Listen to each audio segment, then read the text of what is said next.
உங்களுக்குள்ள ஒரு கிரியை நடக்க போகுது. ஹல்லேலூயா.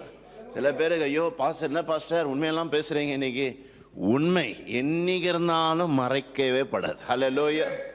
சில பேர் ஜெபம் பண்ணுறாங்க, ஐயோ ஐயோ எவ்வளோ கெட்ட வார்த்தை வீட்டில் போகுது, ஐயோ கெட்ட வார்த்தை கேட்டு கேட்டு நல்ல வார்த்தையும் கெட்ட வார்த்தை ஆயிடுச்சு. எப்படி பொறாமை பட்டு பட்டு பட்டு பட்டு பொறாமையே நம்மளுடைய எண்ணமாக மாறி போச்சு. கெட்ட வேலை செஞ்சு செஞ்சு செஞ்சு செஞ்சு நல்ல வேலை என்னன்னே தெரியாமல் போச்சு. ஹல்லேலூயா. பைபிளில் தேவையில்லாத காரியத்தை ஆசைப்பட்டு ஆசைப்பட்டு பட்டு பட்டு பைபிளே புரியாமல் போச்சு. எப்படி இருக்குது பார்த்தீங்களா?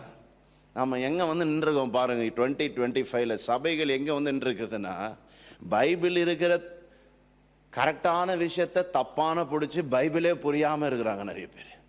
ஆண்டவர் சாதனை மாற்ற போகிறேன் இந்த ஆண்டு. ஹல்லேலூயா. உனக்குள்ளே பரிசுத்தம் உண்டு பண்ண போகிறேன். ஹல்லேலூயா. அந்த பரிசுத்தம் உன் சத்துருக்கு நடுவிலே ஒரு அசைவை கொண்டு வரப்போகிறது. என் நாமத்திற்கு மகிமை வரும்படியாக. ஆமென். 2025 ஆண்டு கர்த்தர் உங்கள் நடுவிலே, நம் நடுவிலே, நம் வாழ்க்கையிலே உள்ளே ஆண்டவர் செய்ய போகிற கிரியை பரிசுத்தம். என்னங்க நடக்கும்? பரிசுத்தம் வந்துடுச்சுன்னா மேடைகள் சுதந்திரிக்கப்படும். எப்படிப்பட்ட மேடைகள்? 24வது வசனம், நான் உங்களை புறஜாதிகளிடத்திலிருந்து அழைத்து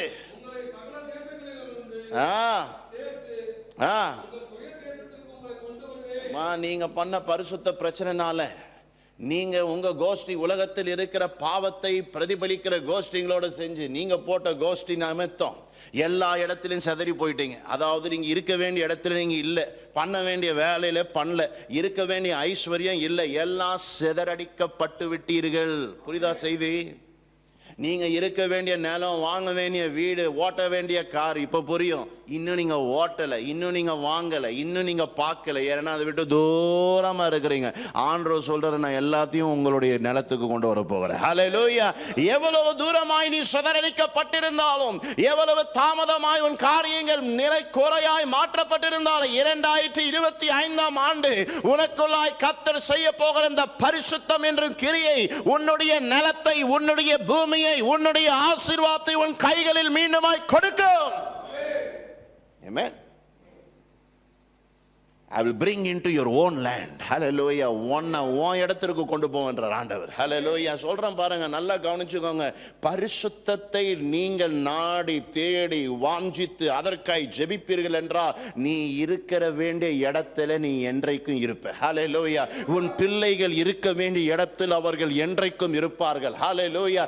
இடம் தெரியாம, நேரம் தெரியாம, எந்த சூழ்நிலை தெரியாம, எந்த தீர்மானம் எடுக்கணும் தெரியாம நம்ம வாழ மாட்டோம். நம்ம இடத்தை நம்ம வாழுவோம். Amen. And I will bring you into your own land. உனக்குன்னு வச்சிருக்கிறேன்ப்பா ஒரு திட்டத்தை, உனக்குன்னு வச்சிருக்கிற ஒரு பிளான், உனக்குன்னு வச்சிருக்கிற ஒரு பெரிய ஒரு சித்தத்தையே நான் வைத்துக் கொண்டிருக்கிறேன். அதை நிறைவேற்றுவேன். ஹல்லேலூயா. புரியுதா தீர்க்க தரிசனம்? 26வது வசனம் இன்னும் முடியல. உங்களுக்கு பிரச்சனையே இப்போ நம்ம ஹார்ட்டு தான். ஏன்னா நம்ம ஒன்று பைபிளை வாசிச்சா அது வேற மாதிரி புரியுதுல்ல? கரெக்டு தானே? ஆண்டவர் விசுவாசிக்கணும்னு நினைக்கிறோம், நான் ஹார்ட்டு ஃபைட்டு பண்ணுது, ஹார்ட்டு ரொம்ப பீட் அடிக்குது. ஏமே ஆண்டவர் வந்து போகாதன்னா ஹார்ட்டு போனுது. ஆண்டவர் வந்து விசுவாசினா இல்லை நான் விசுவாசிக்கமான்னு ஜல்லிக்கட்டு மாதிரி இருக்குது நம்ம ஹார்ட்டு. ஆண்டவர் ஒன்று சொல்ல நம்ம அந்த ஜல்லிக்கட்டு மாடை போல சீரை இப்படியே ஓடிட்டு இருக்குது. ஆண்டவர் அப்படிலாம் இருக்காது, உனக்கு பரலோகத்திலிருந்து ஒரு ஹார்ட்டை நான் வச்சிருக்கிறேன். ஹல்லேலூயா. அந்த ஹார்ட் எப்படின்னா, நான் டக்குன்னு சொன்னா நீ பட்டுன்னு பண்ணுவேன். எப்படி? ஆண்டவர் டக்குன்னு சொல்லுவாரு, நீ பட்டுன்னு பண்ணுவேன். ஹல்லேலூயா. And a new spirit I will put within you. ஒரு புதிய ஆவியில நீ செயல்படு. பாருங்க, ஒரு புதுமைத்துவமே இன்னும் நம்ம வாழ்க்கையில வரலன்னு நான் நினைக்கிறேன். எத்தனை பேர் நினைக்கிறீங்க? ஞானஸ்தானம் எடுத்தோம், ஒரே ஒரு புதிய எண்ணம் வந்துச்சு, நல்ல எண்ணம் அது. ஹல்லேலூயா. அதை கரெக்டாக எடுத்துட்டோம். ஆனால் ஒரு புதிய யோசனையே வர மாட்டேங்குது. பாருங்க, நம்ம எப்படி நம்மளை நடத்தி கொண்டு இருந்தோமோ இயேசு கிறிஸ்துக்குள்ள இல்லாதப்போ அதே மாதிரி தான் நம்ம நடத்தி கொண்டு இருக்கிறோம். கரெக்டு தானே? ஆண்டவர் சொல்றார், இனிமே நீ அப்படிலாம் இருக்க மாட்டேன். உன்னை ஒரு தேவனுடைய பிரசன்னம் உன்னை வேற விதமா லீட் பண்ண போகுது. ஹல்லேலூயா. உன் யோசனையிலே ஒரு மாற்றம், உன் எண்ணத்திலே ஒரு மாற்றம், உன் உருவத்திலே ஒரு மாற்றம், உன்னை சுற்றிலும் ஒரு மாற்றம் இருக்க போகுது. ஹல்லேலூயா. I will put within you and I will remove the heart of stone. ஜல்லிக்கட்டை போல இருக்கிறவன் ஹார்ட்டை நான் ரிமூவ் பண்ணிடுவேன். ஹல்லேலூயா. எதை சொன்னாலும் ஒரு சண்டை, எதை சொன்னாலும் ஒரு கேள்வி, எதை சொன்னாலும் 4 தீர்க்க தரிசனம் வேணும், அதை கன்ஃபார்ம் பண்ணும் இல்லை கன்ஃபார்ம் பண்ண பாஸ்டர் கன்ஃபார்ம் பண்ணுங்க. இதை போல முரட்டாட்டம் இருக்கிற ஹார்ட்டை உன்கிட்ட இருந்து நான் எடுத்துடுவேன். ஹல்லேலூயா.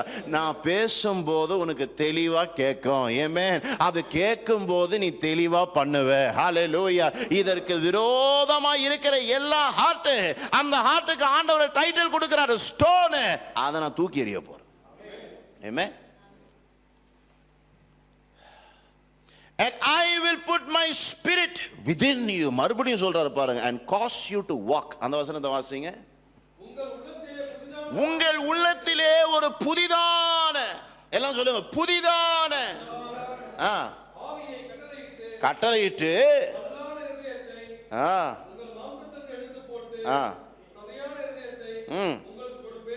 வாசிங்க நெக்ஸ்ட்.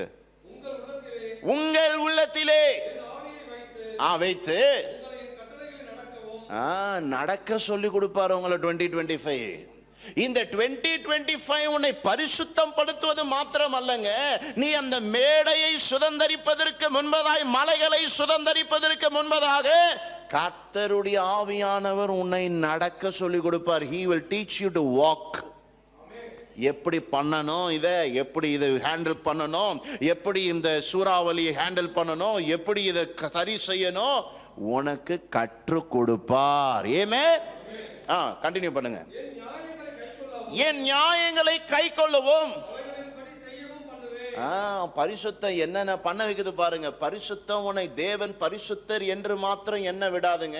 நீங்க பரிசுத்தத்தை நாட ஆரம்பிச்சிட்டீங்கன்னா ஆண்டவர் உங்களை நடக்க சொல்லி கொடுப்பாரு. ஹல்லேலூயா. நடக்க மாத்திரம் சொல்லி கொடுக்க மாட்டாரு, சத்தியத்தை கேட்க வைப்பாரு. ஹல்லேலூயா. சத்தியத்தை கேட்க வைக்கிறது மாத்திரம் இல்லைங்க, அவர் சத்தியத்தின்படியாய் நடக்கவும் வைப்பாரு. ஹல்லேலூயா. ஒபீடியன்ஸ் என்று கிறிஸ்தவர்களுக்கு இல்லாத ஒரு மகா பெரிய வரத்தை கிறிஸ்தவர்களுக்கு மீண்டுமாய் கொடுப்பார். கீழ்ப்படிதல் என்றது யாருக்கு இல்லை? கிறிஸ்தவனுக்கு இல்லை. அது பெந்தகோஸ்தா இருந்தாலும் சரி, அது என்னது சிஎஸ்ஐயா இருக்கட்டும். பாருங்க, பெந்தகோஸ்து சிஎஸ்ஐக்கு தான் இப்போ ஃபைட்டு போகுது. ஹல்லேலூயா. இல்லை அது பேப்டிஸ்டா இருக்கட்டும், மெத்தடிஸ்டா இருக்கட்டும், பிரெஸ்பிடேரிட்டா இருக்கட்டும், இல்லாத ஒரு காரியம் என்னவென்றால் கீழ்ப்படிதல் இல்லை. ஆண்டவர் சொல்றாரு, நீ பரிசுத்தத்தை நாடிட்டனா, அந்த பரிசுத்தத்தை நான் உனக்குள்ளாய் கிரியை செய்யும் போது உனக்கு கொடுக்கப்பட போகிற வரப்பிரசாதம் கீழ்ப்படிதல். ஹல்லேலூயா. எவ்வளோ ஜெபம் போதும் தெரியுங்களா கீழ்ப்படி. எத்தனை பேர் சொல்றீங்க கீழ்ப்படிதல் ரொம்ப டஃப் பாஸ்டர்? யாரெல்லாம் கை தூக்குறீங்களா நீங்க தான் உண்மையாக பேசுறீங்க. ஹல்லேலூயா. கீழ்ப்படிறதுன்றது ரொம்ப ரொம்ப டஃப். அதனால தான் ஆண்டவர் சொல்றாரு, அது உன்னால முடியாது. பரிசுத்தத்தை நான் உன்னில் வைக்கும் போது என்னாலே உன்னிலே கீழ்ப்படிதலை உருவாக்க முடியும். ஹல்லேலூயா. கீழ்ப்படிதல் என்பது கிறிஸ்தவனுடைய பலத்தில் இருக்கிறதான ஒரு சாத்தியமான காரியம் இல்லை. மனிதனாய் பிறந்த யாராயிலும் கீழ்ப்படிய முடியாது. ஆண்டவர் சொல்றாரு, நான் உன்னிலே பரிசுத்தத்தை வைக்கும் போது நான் உனக்கு கீழ்ப்படிதலுடைய கிருபையை கொடுப்பேன். ஹல்லேலூயா. It's a gift. எப்படி கிருபை என்பது ஒரு வரமோ, கீழ்ப்படிதலும் வரம் தாங்க. நம்ம ட்ரை பண்ணலாம். கீழ்ப்படிவதை போல நான் உங்களுக்கு அப்படியே பேசலாம், வசீகரமா பேசலாம். நீங்களும் கீழ்ப்படிஞ்ச மாதிரி ஒரு டெஸ்டிமோனியை மணிரத்னத்தை போல எடுத்து நீங்க காட்டலாம். அதெல்லாம் பொய். ஹல்லேலூயா. அது படம். எல்லாம் சொல்லுங்க, படம். அது நிஜம் அல்ல. பரிசுத்தத்தில் ஒருவன் வாழுவான் என்றால் கர்த்தர் அவனுக்கு பலனை கொடுப்பாரு. அந்த பலனுடைய பேர் தான் கீழ்ப்படிதல். ஆமென். எல்லாரும் சொல்லுங்க, பரிசுத்தம். அடுத்த வசனம், உங்கள் பிதாக்களுக்கு. மேடை வருது பாருங்க, மலைகள் வருது பாருங்க, இப்ப வருது பாருங்க, வாசிங்க. நீங்கள் மீண்டுமாய் உங்கள் பிதாக்களுக்கு கொடுத்த வாக்குத்தத்தத்தில் குடியிருப்பீர்கள். ஆண்டவர் சொல்றாரு, உன் வாக்குத்தத்தத்தை நான் மறக்க மாட்டேன் இந்த ஆண்டு. ஹல்லேலூயா. உன் வாக்குத்தத்தத்தை எத்தனை ஆண்டுகள் தாமதமாச்சு மறந்துடு, ஆனா இந்த ஆண்டு உன் வாழ்க்கையில பரிசுத்தம் எழும்போ, இந்த ஆண்டு உன் வாழ்க்கையில் ஒரு புதிய ஆவி செயல்படும், இந்த ஆண்டு உனக்குள்ளாய் கீழ்ப்படிதலை என்னுடைய பரிசுத்தம் கொண்டு வரும், இந்த ஆண்டு உனக்கு நான் வாக்களித்த பூமியை உனக்கு கொடுப்பேன். ஹல்லேலூயா. Believe it. ஆண்டவர் உங்களுக்கு கொடுக்க போறாரு. அப்படியே இருக்காதீங்க, ஐயோ பாஸ்டர் அப்படியா, ஒரே கஷ்டமா இருக்கு பாஸ்டர். வரேன் அதுக்கெல்லாம் வரேன். அடுத்த வசனம் வாசிங்க. நீங்கள் என் ஜனமாய் இருப்பீர்கள். ஆஹா. பஞ்சத்தை கட்டளையிடாமல். இங்கிலீஷ் பைபிள் எப்படி இருக்கு பாருங்க. I will summon you. எத்தனை பேர் கோர்ட்டுக்கு போயிருக்கிறீங்க? எல்லாம் நல்லவங்களா இருக்கிறீங்க. நான் போயிருக்கிறேன் கோர்ட்டுக்கு, அதனால கெட்டவன் நினைச்சிட போறீங்க. நல்ல காரியத்துக்கு போனேன். ஹல்லேலூயா. சும்மாலாம் கூட மாட்டான். ஐயோ ஒரு சும்மா உட்காந்துருக்கிறாரு வாப்பா, அப்படிலாம் கூட மாட்டார் ஜட்ஜு. நீங்கள் கோர்ட்டுக்கு போனோன்னா உங்களுக்கு சம்மன் வரணும். சம்மன் என்ன தெரியுமா? உங்களுக்கு பிடிக்காத லெட்டர் வரும் வீட்டுக்கு. ஹல்லேலூயா. அது என்ன சொல்லுமா, அப்பா வாப்பா கோர்ட்டு கொஞ்சம் பேசணும் உங்ககிட்ட. ஹல்லேலூயா.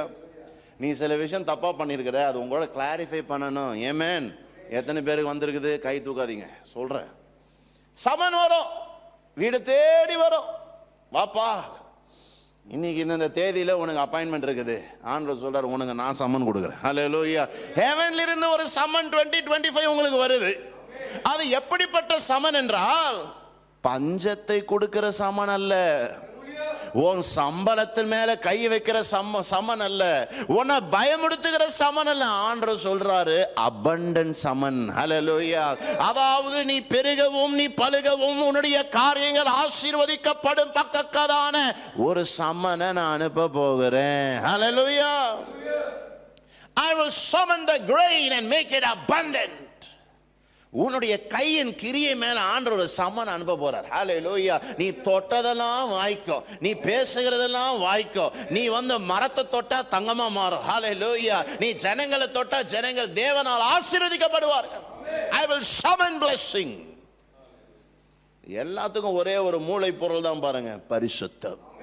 ஆமென். பரிசுத்தத்தை மாத்திரம் விட்டுறவே கூடாது. கர்த்தர் ஒவ்வொரு நாளும் ஜெபிக்கும் போது, ஆண்டவரே நீங்க அன்பு உள்ளவர், ஆண்டவரே நீங்க நல்லவர் வல்லவர், போதுமானவரோடு நிறுத்திடாதீங்க. ஆண்டவரே நீர் பரிசுத்தரு.